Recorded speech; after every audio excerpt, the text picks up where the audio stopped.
The attacks of 9/11 overwhelmed the nation's emergency response system. At one point, President Bush was reduced to using a cell phone because it was so difficult to reach anyone in Washington on a more secure system. Those were some of the facts that came to light at today's hearing in Washington as the 9/11 Commission wrapped up its final day of public hearings. Kwame Holman begins our report. With chilling audio tapes of the hijackers confronting their victims as a backdrop, the 9/11 Commission painted a portrait of confusion and poor official communication throughout the frenzied morning of September 11, 2001. In the final day of hearings, the Commission staff reported on the response by the Federal Aviation Administration and the military's North American Defense Command, or NORAD. The staff said neither was prepared to react to hijacked planes that would become weapons. In sum, the protocols in place on 9/11 for the FAA and NORAD to respond to a hijacking presumed that 1. The hijacked aircraft would be readily identifiable and would not attempt to disappear. 2. There would be time to address the problem through the appropriate FAA and NORAD chains of command. And 3. The hijacking would take the traditional form, not a suicide hijacking designed to convert the aircraft into a guided missile. On the morning of 9/11, the existing protocol was unsuited in every respect for what was about to happen. What ensued was the hurried attempt to create an improvised defense by officials who had never encountered or trained against the situation they faced. The staff played air traffic control recordings of the hijackers aboard American Airlines Flight 11, destined to strike the first World Trade Center tower. This is believed to be hijacker Mohammed Atta. We have some planes. Just stay quiet and we'll be okay. We're returning to the airport. Nobody move. Everything will be okay. If you try to make any move, you'll danger yourself and the airplane. Just stay quiet. Nobody move, please. We're going back to the airport. Don't try to make any stupid moves. It was the day's first indication to air traffic controllers that a hijacking was underway. The staff said controllers alerted FAA headquarters of a possible hijacking, but were told by the FAA officer on duty that an emergency conference call already was underway. However, the Boston-based controllers of Flight 11 were not satisfied military help was on the way and called the Northeast Air Defense Sector, or NEADS. Hi, Boston Center Team U. We have a problem here. We have a hijacked aircraft headed towards New York, and we need you guys we need someone to scramble some F-16s or something up there to help us out. Is this real world or exercise? No, this is not an exercise, not a test. NEADS promptly ordered to battle stations the 2 F-15 alert aircraft at Otis Air Force Base, about 153 miles away from New York City. The Air Defense of America began with this call. At NEADS, the reported hijacking was relayed immediately to Battle Commander Colonel Robert Marr. After ordering the Otis fighters to battle stations, Colonel Marr phoned Major General Larry Arnold, commanding general of the 1st Air Force and the Continental Region. Marr sought authorization to scramble the Otis fighters. General Arnold instructed Marr, quote, to go ahead and scramble the airplanes and we'd get permission later, end quote. General Arnold then called NORAD headquarters to report. F-15 fighters were ordered scrambled at 8:46 from Otis Air Force Base. But NEADS did not know where to send the alert fighter aircraft. Quote, I don't know where I'm scrambling these guys to. I need a direction, a destination. End quote. Because the hijackers had turned off the plane's transponder, NEADS personnel spent the next minutes searching their radar scopes for the elusive primary radar return. American 11 impacted the World Trade Center's North Tower at 8:46 and 40 seconds. The FAA had given 9 minutes warning before the impact, the longest warning time it would provide before any of the 4 crashes. There was similar confusion about the other hijacked planes, United Flight 175, American Flight 77, and United Flight 93. According to the Commission staff, the FAA failed to report one of the planes as having been hijacked and believed American Flight 11, which had struck the World Trade Center, was still in the air.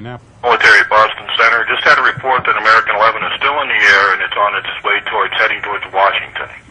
Okay, American 11 is still in the air? Yes, on its way towards Washington? there was definitely another aircraft that hit the tower. That's the latest report we have. Okay. I'm going to try to ID for you, but I would assume he's somewhere over either New Jersey or somewhere further south. Okay, so American 11 isn't the hijack at all then, right? No, he is a hijack. The American 11 is a hijack? Yes. And he's going into Washington? This could be a third aircraft.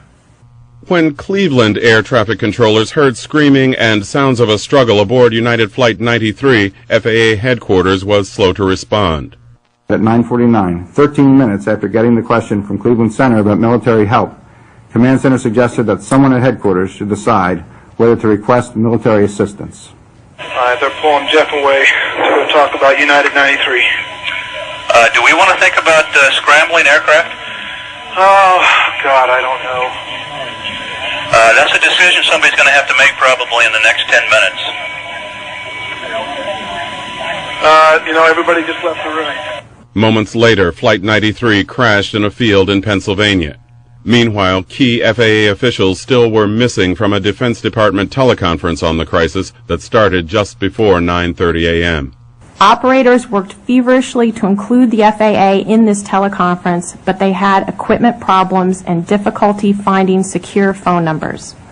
NORAD asked 3 times before 10:03 to confirm the presence of FAA on the conference to provide an update on hijackings.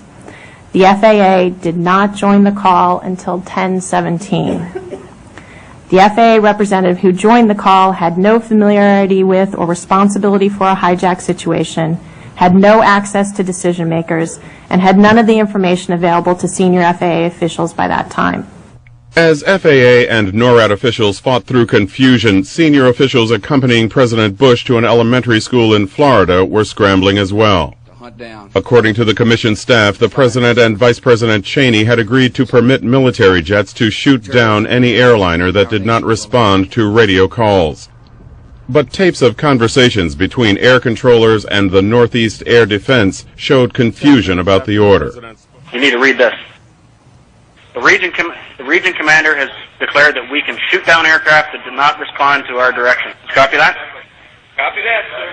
So if you're trying to divert somebody and he won't divert, He was saying no. no? Came over the chat. You got a conflict on that direction? Right now, no. But Okay. Okay. You read that from the Vice President, right?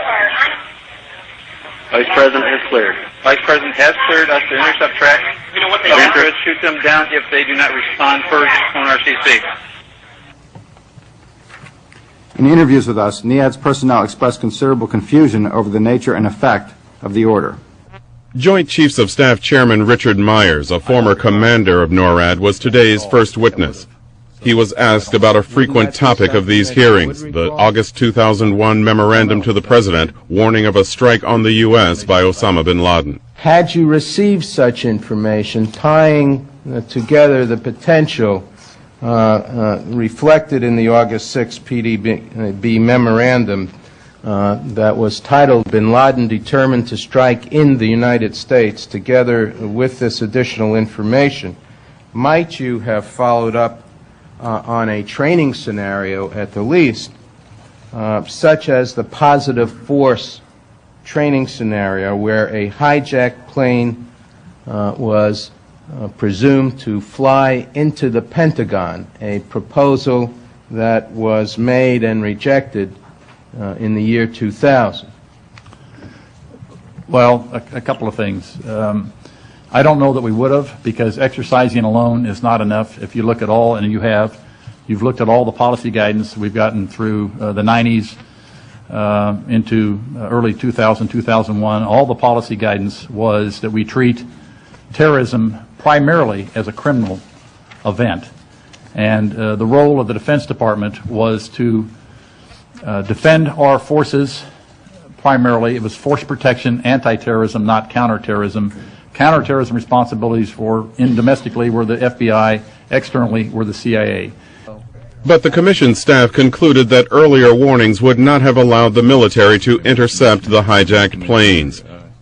Commissioner James Thompson asked the current commander of North American Defenses about that. Would it have been physically possible for the military to have intercepted those 3 aircraft before they completed their terrible mission? Sir, our modeling, which we've shared with the staff, reflects that giving the situation that you've outlined, which we think is a situation that exists today because of the fixes, the remedies put in place, we would be able to shoot down all 3 aircraft, all 4 aircraft. FAA witnesses said the agency had not practiced for such a scenario. Today, an FAA official said the focus on September 11th was on getting hundreds of thousands of airline passengers safely to the ground. At 9:45 a.m., when the order was given to land all aircraft immediately at the closest airport, over 4,500 aircraft were in the system. Our focus at that time was to safely land those hundreds of thousands of passengers. By 12:16, for the first time in the history of the FAA, our U.S. airspace was empty of all aircraft, except for military and essential emergency flights. Over 4,500 aircraft and hundreds of thousands of passengers were safely landed under unique and highly stressful conditions. Roughly 1 flight every 2 seconds under those stressful conditions landed throughout the country. FAA controllers, supervisors, pilots, flight crews, dispatchers, and the automation equipment they used all performed flawlessly. But Commissioner Bob Carey criticized the FAA for allowing an inexperienced staffer to coordinate the key conference call between government agencies. How in God's name could you put somebody on the telephone who joined the call with no familiarity or responsibility for a hijack situation, had no access to decision makers, and had none of the information available to senior FAA officials at that time? What the hell's going on that you would do such a thing? I did not specifically ask this question. One of the millions of questions I wish I would have asked this morning, but I did it. After Chairman Tom Kane brought the hearing phase of the Commission's work to a close, he and co-chairman Lee Hamilton met with the press. I believe they should have. They disclosed that President Bush himself was affected by communications troubles on September 11th. Mr. Bush had appeared in private before the Commission. Keep in mind, they're trying to understand what happened, and they're trying to get the motorcade going, and they're trying to get to Air Force One as quickly as they can.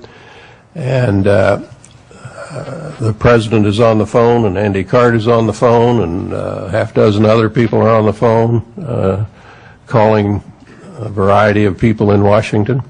And so there was a real communication jam. At some point, I think we heard that the President was using a cell phone. Is that right, Tom? No, but I think I remember that. Yeah, he was trying every way, as were his aides, to get through. Because here is the Commander-in-Chief, and there are decisions to be made, and America is under attack, and the Commander-in-Chief can't get through to the nation's capital. I mean, that's a serious problem. The Commission plans to issue its final report on the events of September 11th and recommendations by the end of next month.